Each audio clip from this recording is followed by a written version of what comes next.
Hello friends, आपका एक बार फिर से आपकी अपने यूट्यूब चैनल पे बहुत बहुत स्वागत है। एक बार फिर से मैं आपके लिए एचपीजीके के मोस्ट इम्पॉर्टेंट जो आपके 50 क्वेश्चन है वो मैं लेके आया हूँ। हालांकि हमने इसमें से अधिकतर क्वेश्चन है जो आपकी 1000 क्वेश्चन की जो सीरीज है, अगर आपने अभी तक नहीं देखी है तो प्लेलिस्ट में एक अलग से फोल्डर बना है। 30 वीडियो है, उन 30 वीडियो में हमने एचपीजीके के वन लाइनर 1000 क्वेश्चन आपने कम्प्लीट किए हैं। तो अगर आपने नहीं देखी है तो एक बार जाइएगा ज़रूर, साथ ही आपको डिस्क्रिप्शन में उसका लिंक दे दूँगा। आज की वीडियो में हम 50 से ज़्यादा ही क्वेश्चन करने वाले हैं। कुछ आपके जो है 10 से 15 क्वेश्चन उसमें रिपीट हो जाएंगे, जो रेगुलर है उनका रिवीजन हो जाएगा। बाकी आपको अधिकतर क्वेश्चन इसमें नए देखने को मिलेंगे।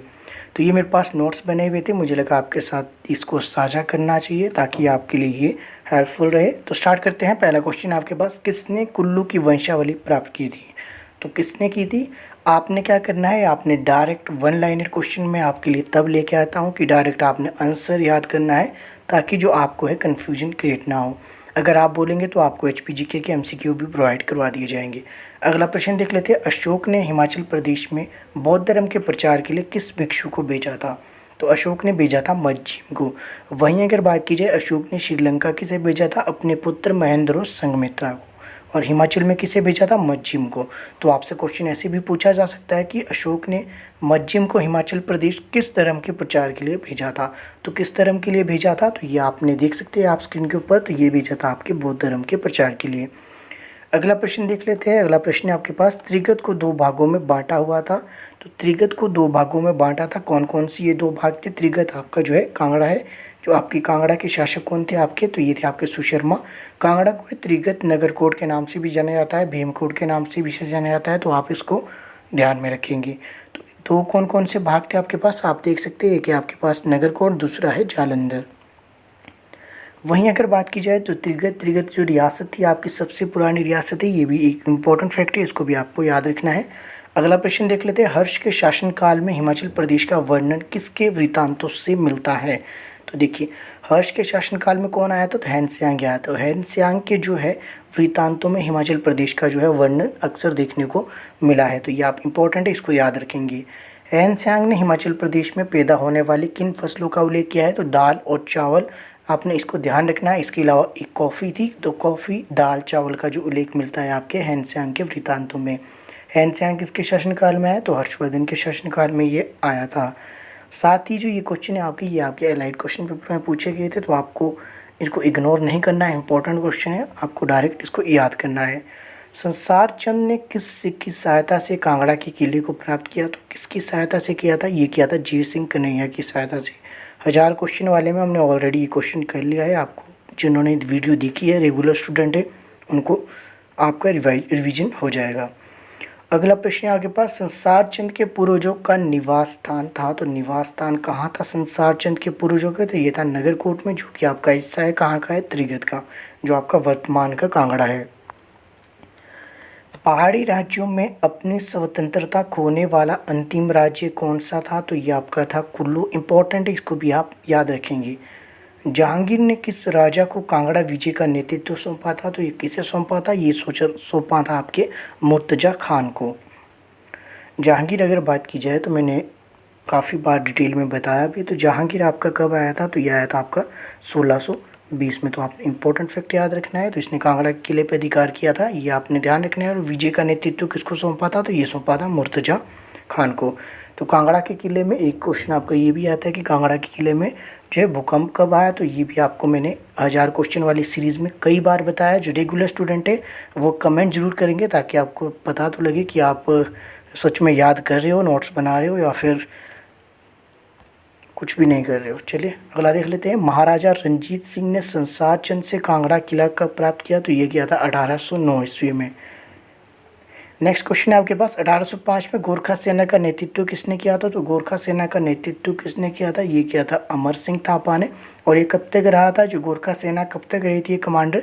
तो 1815 तक ये रहे थे। 1816 में संगोली की संधि हुई थी, उसके बाद जो है इनका जो है अंग्रेजों के साथ युद्ध हुआ था और संगोली की संधि के आधार पे इनको यहाँ से जाना पड़ा था। तो इसमें जो विजय हुई थी किसकी हुई थी? तो ये हुई थी आपकी अंग्रेजों की। किस राज्य का संस्थापक ब्राह्मण था? तो इस तरह के क्वेश्चन अक्सर देखने को, ब्राह्मण तो कई राज्यों के थे लेकिन ये शायद एलाइड क्वेश्चन पेपर था, उसमें से जो आपका ऑप्शन है आपके पास कुटलेर। तो आपने इतना याद रखना है कि जो कुटलेर का शासक था वो भी कौन था आपका, तो ये ब्राह्मण शासक था। हरिचंद किस रियासत का संस्थापक था, तो ये था आपका महलोक का। वहीं बात की जाए अजय देव कौन था, तो अजय देव था आपके बाघल रियासत का संस्थापक। तो इम्पोर्टेंट है, इसको भी आप ध्यान में रखेंगे। शिपकी ला दर्रा कहाँ से कहाँ तक है, सबसे पहली बात है जो शिपकी है, आपने जो सतलुज नदी है, सतलुज नदी एचपी में जो प्रवेश करती है कहाँ पे करती है, तो ये शिपकी ला में करती है। तो आपने ध्यान रखना है जो आपकी सतलुज नदी है वो कहाँ प्रवेश करती है, शिपकी ला में, और ये कहाँ है आपका किन्नौर में। अब क्वेश्चन पूछा गया शिपकी ला दर्रा कहाँ से कहाँ तक है, तो ये आपका किन्नौर से तिब्बत तक है। साथ ही जो हिमाचल प्रदेश की सबसे ऊंची चोटी है वो भी कहाँ है आपकी, किन्नौर में है। तो उसकी कितनी हाइट है आपकी, 7025 मीटर, कई जगह 26 मीटर भी लिखा होता है, तो आपने कंफ्यूज नहीं होना। और जो सबसे ऊंची है क्या नाम है उसका, तो उसका नाम है आपका शिला। तो आपने ध्यान रखना है, शिला सबसे ऊंची चोटी है आपकी हिमाचल प्रदेश की। सांच पास किस जिले में है, तो सांच पास किस जिले में है, ये आपका चंबा में है। अगला है आपके पास हिमाचल में यूरेनियम कहाँ मिलता है, तो कहाँ मिलता है हिमाचल में यूरेनियम, ये मिलता है आपका शिमला में, और साथ ही कहाँ मिलता है, कुल्लू में। कांगड़ा जिले के किस स्थान पर अभ्रक पाया जाता है, तो कांगड़ा जिले में किस स्थान पर, तो ये तांगलिंग स्थान है, इस जगह पे आपका क्या है, अभ्रक पाया जाता है। किस स्थान पर तेल व प्राकृतिक गैस के भंडार मिले हैं, तो अभी किस स्थान पे मिले हैं, तो ये मिलेंगे दियोट सिद्ध में। तो इम्पोर्टेंट है, इसको भी आप ध्यान रखेंगे। साथ ही इसके अलावा और कहाँ कहाँ है, तो आपके ज्वालामुखी, रामेश्वर, इन स्थानों पे भी जो है आपके प्राकृतिक गैस और तेल के भंडार आपके मिले हैं। प्रदेश का सबसे बड़ा हवाई अड्डा कौन सा है, इंपॉर्टेंट क्वेश्चन है। तो प्रदेश का जो है हिमाचल प्रदेश का सबसे बड़ा जो हवाई अड्डा है तो ये कौन सा है आपका, गगल है, गगल हवाई अड्डा है। और कहाँ पे आता है, तो आपका कांगड़ा में आता है। हिमाचल का सबसे पुराना द्विभाषिक समाचार पत्र कौन सा है, तो क्षत्रिय तेज आपका जो है हिमाचल प्रदेश का सबसे पुराना द्विभाषिक समाचार पत्र है। इस तरह के क्वेश्चन आपको डायरेक्ट याद रखने हैं, तो ये कौन सा है आपका, क्षत्रिय तेज। ऊंचा हिमालय आपका नामक जो समाचार पत्र छपता है ये कहाँ से छपता है हिमाचल प्रदेश में, तो ये छपता है आपके शिमला से। इम्पोर्टेंट है, इसको भी आप ध्यान में रखेंगे। आकाशवाणी शिमला की स्थापना कब की गई, तो आकाशवाणी शिमला की स्थापना की गई थी 1955 में। इम्पोर्टेंट है, इसको भी आप ध्यान में रखेंगे। हालांकि आकाशवाणी ये पहले आ गया था लेकिन शिमला में इसकी स्थापना कब हुई, तो शिमला में इसकी स्थापना हुई थी 1955 में। अगर बात की जाए दूरदर्शन की, तो दूरदर्शन की स्थापना कब हुई थी, तो ये हुई थी 1995 में। हिमाचल प्रदेश लोक सेवा आयोग की स्थापना कब हुई थी, ये मैंने आपको कई बार बताया, तो ये है 1971 में। तो ये कहाँ है, इसका जो मुख्यालय ये आपका शिमला में है। हिमाचल प्रदेश प्रशासनिक प्राधिकरण की स्थापना कब हुई, तो 1986 में जो है हिमाचल प्रदेश प्रशासनिक प्राधिकरण की स्थापना हुई है। 1809 में महाराजा रणजीत सिंह द्वारा किसे कांगड़ा क्षेत्र का प्रथम गवर्नर नियुक्त किया गया, तो ये किया गया था देसा सिंह मजीठिया को। ये क्वेश्चन आपका अक्सर एग्जाम में रिपीट होता रहता है एचपी के, तो आप इसको याद रखेंगे कि 1809 में महाराजा जो है रणजीत सिंह द्वारा किसे कांगड़ा का क्षेत्र प्रथम जो है गवर्नर नियुक्त किया गया था, तो ये किया गया था देसा सिंह मजीठिया को। हिमाचल में प्रशासनिक अधिकरण के अध्यक्ष तथा उपाध्यक्षों की सेवानिवृत्ति की आयु कितनी है, ये आपका है 65। ये भी आप इम्पोर्टेंट है, इसको याद रखेंगे। एशिया का जो सबसे ऊंचा पुल है, ये आपका पुराने आंकड़े हैं, तो एशिया का जो सबसे ऊंचा पुल है कंदरौर हिमाचल प्रदेश किस जिले में स्थित है, तो ये है आपका बिलासपुर में। तो बिलासपुर में आपका कंदरौर एक जगह है, कंदरौर पुल ये सबसे ऊँचा है एशिया का, बिलासपुर में। कोरिक पराग बारालाचा दर्रे हिमाचल के किस जिले में स्थित है, तो कोरिक पराग और बारालाचा दर्रा, तो बारालाचा दर्रा मैंने आपको कई बार बताया है। साथ ही इसके अलावा जो आपका कांगड़ा दर्रा है, बारालाचा है, तो ये कहाँ पे आपके, और ये है आपके लाहौल स्पीति में। तो इम्पोर्टेंट है, आप इसको साथ साथ याद रखेंगे। कोरिक पराग बारालाचा कांगड़ा ये आपके कहाँ पे है, ये आपके लाहौल स्पीति के दर्रे है। नवाला लोक संगीत है जो ये राज्य की किस घाटी में आयोजित किया जाता है, नवाला जो लोक संगीत है किस राज्य की किस घाटी में ये आयोजित किया जाता है, तो ये किया जाता है आपके चंबा में। इंपॉर्टेंट है, ये जो आपके लोक संगीत नृत्य है, इस तरह के क्वेश्चन आपके अक्सर एग्जाम में देखने को ज़्यादातर मिलते हैं, तो इसको आप डायरेक्ट याद रखिएगा। करियाला नृत्य के निर्देशक को क्या कहा जाता है, देखिए करियाला जो नृत्य के निर्देशक इसे कहा जाता है करियाल्टू। और जो ये करियाला कहाँ होता है, ये अक्सर आपका जो सिरमौर और शिमला है, सिरमौर और शिमला के जो कुछ क्षेत्र है उसमें यह अधिकतर आपका देखने को मिलता है। चंबा में रानी चंबियाली की स्मृति में चैत्र 15 से प्रथम वैशाख तक कौन सा मेला लगता है। देखिए इंपॉर्टेंट क्वेश्चन है। चंबा में रानी जो चंबियाली थी, ये जिन्होंने अपनी जो है बलिदान दे दिया था, जो पानी के लिए उन्होंने अपना बलिदान दे दिया था, उनकी स्मृति में जो है चैत्र 15 से लेकर प्रथम वैशाख तक एक मेला लगता है। उस मेले को क्या कहा जाता है, तो उसका कहा जाता है सूही मेला। क्वेश्चन ये भी पूछा जा सकता है कि जो सूही मेला है ये किसने जो स्टार्ट किया था, तो ये आपके साहिल वर्मन ने किया था। इंपॉर्टेंट, इसको भी आप याद में रखेंगे। भरमौर के समीप किस स्थान पर भाद्रपद माह की शुक्ल अष्टमी को मेला लगता है, तो ये लगता है आपके मणि महेश में। इंपॉर्टेंट है, मणि महेश में भी लगता है आपके। कौन सा लगता है ये, भाद्र माह की शुक्ल अष्टमी को मेला लगता है भरमौर के समीप, तो कहाँ लगता है ये, मणि महेश में। हिमाचल का वह प्रसिद्ध मेला जो प्रतिवर्ष 25 से 27 कार्तिकी विक्रमी को रामपुर में लगता है, तो रामपुर में कौन सा मेला लगता है, रामपुर का लवी मेला बहुत फेमस है, तो आप सभी इसको ध्यान में रखेंगे। तिब्बत को किन्नौर तथा स्पीति से कौन सी पर्वत श्रृंखला अलग करती है, ये आपको मैंने कई बार बताया है। 1000 क्वेश्चन वाली सीरीज अगर आपने नहीं देखी है तो एक बार जाकर ज़रूर देखिएगा। उन 1000 क्वेश्चन से आपके HPGK का कम से कम आपका 80% सिलेबस उन्हीं 1000 क्वेश्चन में आपका कवर हो जाएगा। तो 30 वीडियो है, वो आप डेली एक एक देख सकते हैं। डिस्क्रिप्शन में प्लेलिस्ट में आपको अलग से एक फोल्डर मिल जाएगा। तो ये कहाँ है, कौन सी पर्वत श्रृंखला अलग करती है, तो ये करती है जास्कर पर्वत श्रृंखला।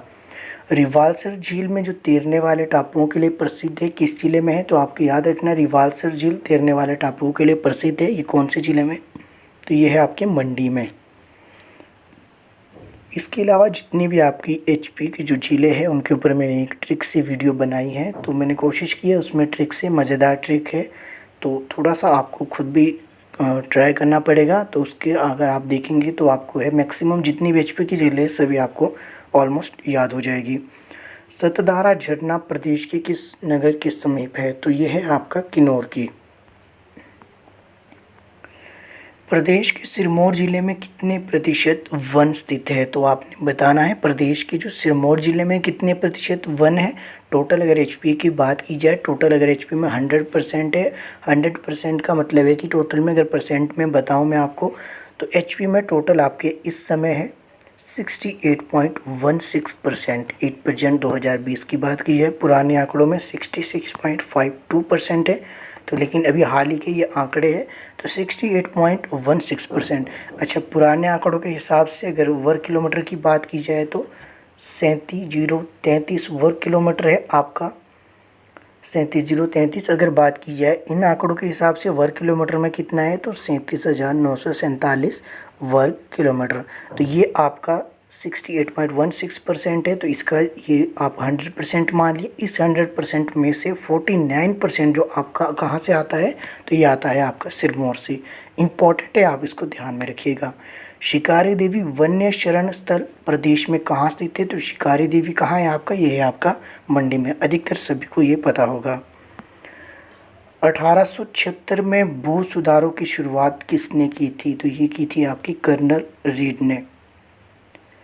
हिमाचल के किस जिले में धान का सर्वाधिक उत्पादन होता है, तो हिमाचल प्रदेश के किस जिले में धान का सर्वाधिक उत्पादन होता है, तो ये होता है आपके कांगड़ा में। HP में प्राप्त जो महाशीर और मिरकाफ है किसकी प्रसिद्ध किस्में है, तो ये किसकी प्रसिद्ध किस्में है, तो ये है मछली की। वहीं जो मछली का जो है ट्राउट फिश के लिए भी इम्पोर्टेंट है आपका HP, तो इसको भी आप ध्यान में रखेंगे। राष्ट्रीय कृषि विकास योजना के अंतर्गत किस फल के लिए जीर्णोद्धार योजना संचालित की जा रही है, तो किसके लिए की जा रही है, तो जीर्णोद्धार योजना किससे संबंधित है। इंपॉर्टेंट है, आपको इस तरह से क्वेश्चन देखने को मिलते हैं। जीर्णोद्धार योजना किससे संबंधित है, तो ये आपकी सेब से संबंधित है। कुफरी जीवन व कुफरी ज्योति प्रदेश में उत्पन्न होने वाली किस फसल की 2 किस्में हैं, तो ये किसकी है, आलू की। वहीं बात की जाए जो आलू की जो है ये कुफरी जीवन और कुफरी, ये क्यों है इनका नाम पड़ा, जो आपका आलू अनुसंधान केंद्र है वो कहाँ है आपका, कुफरी में है। इसी के नाम पे जो है इनका जो है नाम पड़ा कुफरी जीवन और कुफरी ज्योति आलू की किस्मों का। हिमाचल प्रदेश की कौन सी जल विद्युत परियोजना भूमिगत है, तो कौन सी भूमिगत है, तो यह है संजय विद्युत जल योजना। अगर आपकी बात की जाए कितने मेगावाट की है, 120 मेगावाट की है। तो मैंने आपसे पिछले एक वीडियो में कहा था कि मैं आपके लिए अगर मुझे पॉसिबल हो पाए तो परियोजना के ऊपर एक अलग से वीडियो बनाऊंगा। देखते हैं, कमेंट कीजिएगा कितने लोग सहमत हैं। अगर आपके कमेंट आते हैं तो मैं ज़रूर इस पे ऊपर एक अलग से वीडियो बनाऊंगा। पार्वती परियोजना किस राज्य की सबसे बड़ी जल विद्युत परियोजना है? तो पार्वती परियोजना किसकी सबसे बड़ी है? तो हिमाचल प्रदेश की है, 2051 मेगावाट की। गिरिनगर जल विद्युत परियोजना को अन्य किस नाम से जाना जाता है? तो इसे जाना जाता है रेणुका बांध नाम से। तो इम्पोर्टेंट है। तो ये किस नदी पे बन रही है? गिरी नदी पे, इसी नाम पे इसका नाम गिरिनगर जल विद्युत परियोजना पड़ा। चमेरा परियोजना हिमाचल के किस जिले में है? तो ये है आपकी चंबा में। और कहाँ है? पठानकोट की, ये नज़दीक है, नियर बाय पठानकोट। एशिया की सबसे ऊंची रोंगटोंग जल विद्युत परियोजना कौन सी है? देखिए 2 क्वेश्चन है, एक तो आपका बन गया कि एशिया की सबसे ऊंची, तो ये कौन सी आपकी रोंगटोंग जल विद्युत परियोजना। तो आपने ध्यान रखना है कि एशिया की सबसे ऊंची रोंगटोंग जल विद्युत परियोजना है, तो ये कहाँ है, किस इसमें है आपके? तो ये है आपके लाहौल स्पीति में। तो किस जिले में आती है? आपके लाहौल स्पीति में। फ्रेंड्स, आप सभी से रिक्वेस्ट है कि प्लीज़ वीडियो को शेयर ज़रूर कीजिएगा। आपको ये जो है मैं अपने नोट्स प्रोवाइड करा रहा हूँ फ्री में, आपको कोई चार्जेस नहीं देने हैं। तो आप इतना तो कर सकते हैं कि इन वीडियो को आप प्लीज़ शेयर कीजिएगा। जो बच्चे आपके कोचिंग सेंटर नहीं जा पाते उनके लिए ये काफ़ी हेल्पफुल रहने वाली है, क्योंकि मैं खुद भी कोचिंग सेंटर नहीं जा पाया था किसी कारणवश से, इसीलिए मैं जो है वीडियो अपलोड करता हूँ अपने नोट्स की। हो सकता है किसी का भला हो जाए, तो प्लीज़ अपने दोस्तों के साथ इसे शेयर ज़रूर कीजिएगा।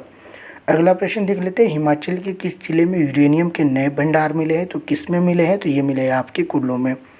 आज का जो अंतिम प्रश्न रहेगा, प्रदेश की टोंस नदी में जो है, जो प्रदेश की जो टोंस नदी है उसके तल में कौन सी धातु पाई जाती है? हालांकि ये बहुत कम मात्रा में पाई जाती है। तो कौन सी धातु पाई जाती है? तो ये पाया जाता है सीसा। तो ये आज का आपका अंतिम प्रश्न था।